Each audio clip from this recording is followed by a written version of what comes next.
Bonjour, Baptiste Charmoy du GAEC de l'Aube à Eau-2. On est deux associés.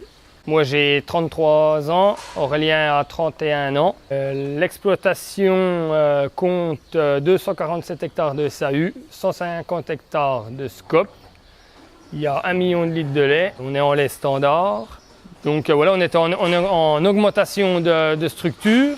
Et puis on avait besoin d'avoir des points de repère pour avancer dans notre avenir. Et puis on voulait savoir un peu où c'est qu'on en était aussi sur le coût alimentaire, sur la marge des cultures, sur l'élevage en général. Et puis on a voulu en fait essayer avec le centre de gestion, le contrôle laitier et puis la chambre d'agriculture, qu'on ait les trois organismes avec nous pour vraiment faire toute la structure de l'exploitation, que ce soit céréales, lait et puis au niveau économie.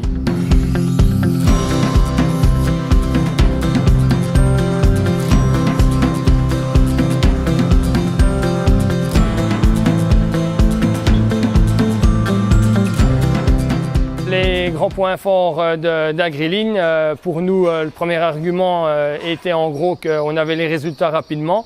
À la fin de la journée, on a pu constater nos marges de progrès qu'on pouvait avoir sur l'exploitation. On ne pensait pas, nous, que c'était aussi rapide que ça. Et du coup, on était très contents et satisfaits de cette optique-là. Pour nous, le deuxième point fort d'AgriLigne a été en fait de savoir si ce qu'on faisait était bien, sans forcément non plus donner raison aux trois organismes, parce que nous, on avait aussi notre point de vue à nous. S'il y avait des points à améliorer aussi, et puis voilà. Pas se dire il n'y a que nous qui faisons bien, et puis voilà. Donc on avait besoin aussi d'avoir d'autres personnes d'extérieur aussi, qui ont un autre recul que nous.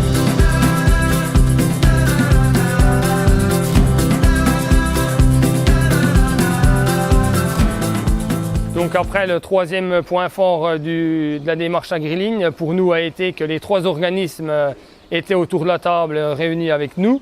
Ça permet autant de discuter avec nous que eux, les trois ensemble, et de parler de points forts, atouts, contraintes, marge de progrès de tout le système d'exploitation. C'est une bonne démarche de venir à trois organismes sur une exploitation. Avec le recul, autant au début j'étais plutôt réticent à cette réunion, autant aujourd'hui avec du recul, je peux dire que j'ai été content et je pense que je continuerai cette démarche dans les années prochaines pour vraiment essayer encore de gagner de la marge de progrès dans des contextes économiques qui sont assez difficiles et puis qui, je pense, qu'ils sont intéressants pour nous, éleveurs, à se remettre en cause de temps en temps.